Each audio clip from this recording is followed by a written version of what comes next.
Olá famílias, tudo bem? Bem-vindos mais uma vez ao nosso canal Socialize-se na Família. Meu nome é Andressa Belé e hoje eu vim conversar com vocês sobre um tema muito importante: como dar limites aos filhos sem exageros.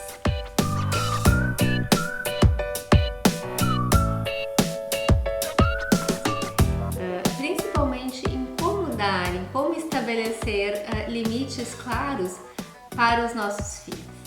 A vida ela é cheia de desafios e o mundo lá fora vai exigir dos nossos filhos vários comportamentos que se referem a respeitar regras, normas de conduta, por exemplo, esperar numa fila, saber lidar com o não, saber lidar com frustrações. Então, quando a gente tem uma base de limites em casa, em geral nós preparamos melhor os nossos filhos para a vida.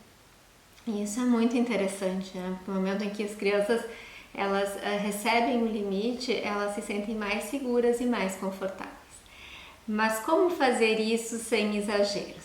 Especialmente com filhos que podem nos desafiar mais nesse sentido. Então essa é a grande questão que vamos responder aqui hoje, né? Vamos para uma primeira dica que é, né?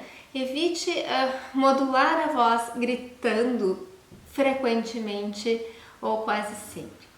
Nós precisamos saber discernir no comportamento dos filhos o que é grave e o que não é grave, o que é algo passível da gente alterar a voz, falar de um jeito mais firme e brigar, e algo que a gente pode ignorar ou deixar passar ou ter apenas uma conversa.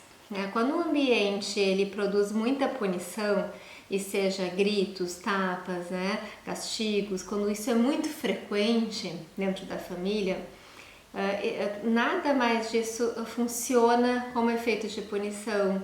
As crianças, assim como os adultos, nós também somos assim, se habituam à punição frequente, né? Então, quando a casa é muito gritada, quando o volume da voz sempre é muito alto, as crianças já não relevam isso como algo que elas devam perceber de um outro jeito aquele comportamento, né? Então, se um filho hoje eu não quero escovar os dentes e cisma que não quer escovar os dentes, ou cisma que não quer arrumar a cama, não quer fazer os temas e se opõe, né? Se a reação a isso sempre for um berro, um grito, um tapa, as crianças acabam entendendo que, bom, eu suporto isso, eu consigo aguentar isso, então eu vou seguir não fazendo aquilo que a casa me coloca e me impõe. Então, o primeiro passo é saber diferenciar o que é grave e o que não é grave, né? E poder modular sim a voz de um jeito mais firme, mais forte, né? Sem necessariamente o grito ou o berro, para que a criança entenda, agora é sério, né? Agora eu preciso me portar, eu preciso me conter, eu estou tendo um comportamento que eu não devo ter, né? Voltando ao castigo, né? E é um tema bem importante.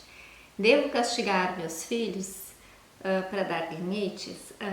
Bem, gente, às vezes sim, no sentido de, eu prometi que, né, se a criança não arrumar a cama, numa próxima vez ela não vai jogar videogame, por exemplo, né? Os pais costumam fazer isso frequentemente, então esse é o problema.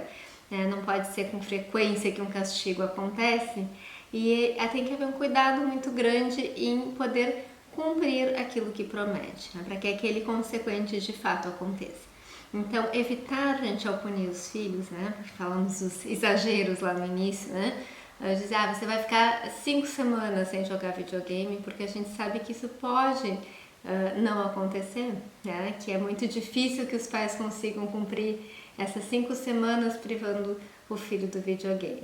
Então, é importante que todas as promessas em relação à privação da criança, de algo que ela gosta, sejam cumpridas, para que a criança, então, realmente, assim como, né, em relação ao volume de voz, ela pode se habituar com os gritos, ela também pode se habituar ao fato de que os pais não cumprem os castigos que prometem.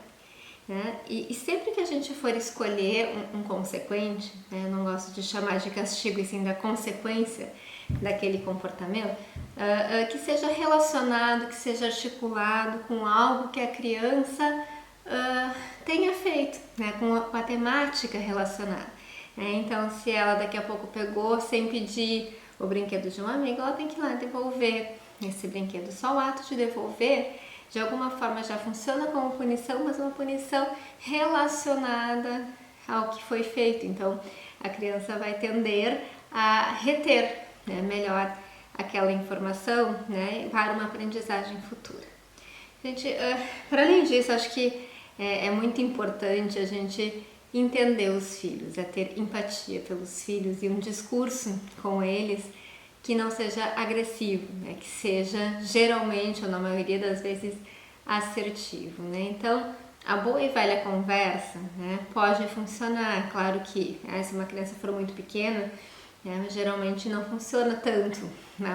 Uma conversa longa, mas uma conversa curta, uma conversa na linguagem que a criança entenda sempre é interessante, né? E a empatia, ela é algo que vai muito além, né, do que aquilo que a gente, né, costuma identificar num comportamento, né? Porque é entender os motivos daquele comportamento, né? É ir mais a fundo nesse sentido com os nossos filhos, né? A gente tende a usar a empatia, por exemplo, até mesmo quando vai dar um feedback negativo na nossa empresa para o funcionário, né?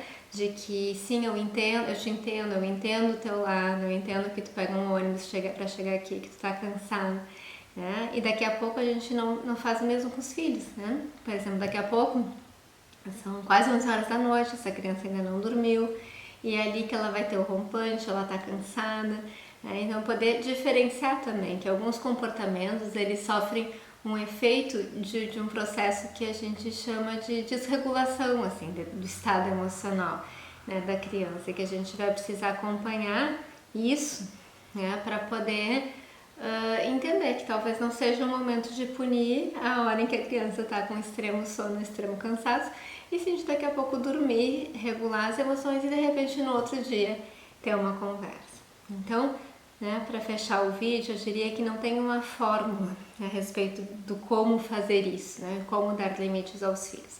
Mas tem algumas regras importantes, né, evitar ao máximo, né, as punições severas. Bater é algo extremamente aversivo e não, justamente assim, não é pedagógico, né?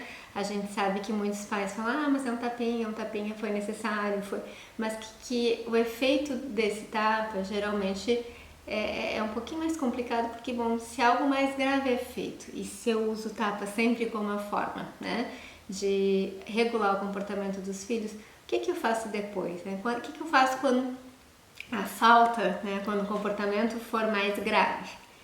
Então, nesse sentido que é um pouquinho mais complicado a gente utilizar punições mais severas, porque quando a gente vai graduar e quando a atitude da criança posterior e a gente não sabe se ela vai ter uma atitude posterior mais grave ou não, então acaba que a gente não tem para onde ir quando a gente já inicia de punições muito severas. Então o que a gente indica é dar limites, é extremamente importante, talvez seja afeto e limite, né, o principal papel dos pais, né, tanto que lá nos grupos de dependência química a gente vai escutar sobre o amor exigente para os familiares, porque o amor tem que ser um pouco exigente, né? Mas como exigir? Né? A maneira de exigir é uma maneira empática, uma maneira que entende, né, de onde parte o comportamento dos nossos filhos, que a gente possa regular as nossas emoções, ter paciência com eles para ensinar, né, e estabelecer regras, limites e consequências para os comportamentos não esperados ou inadequados, né? Então, bem-vindos, gente, ao nosso canal mais uma vez. Nós estamos gostando muito de poder discutir com vocês sobre esses temas, e se outras sugestões houverem de dúvidas, de questões em que possamos colaborar aqui com vocês, por favor, nos enviem, nos sigam nas nossas redes sociais, né? Deem o seu like nesse vídeo e até a próxima. Tchau, famílias!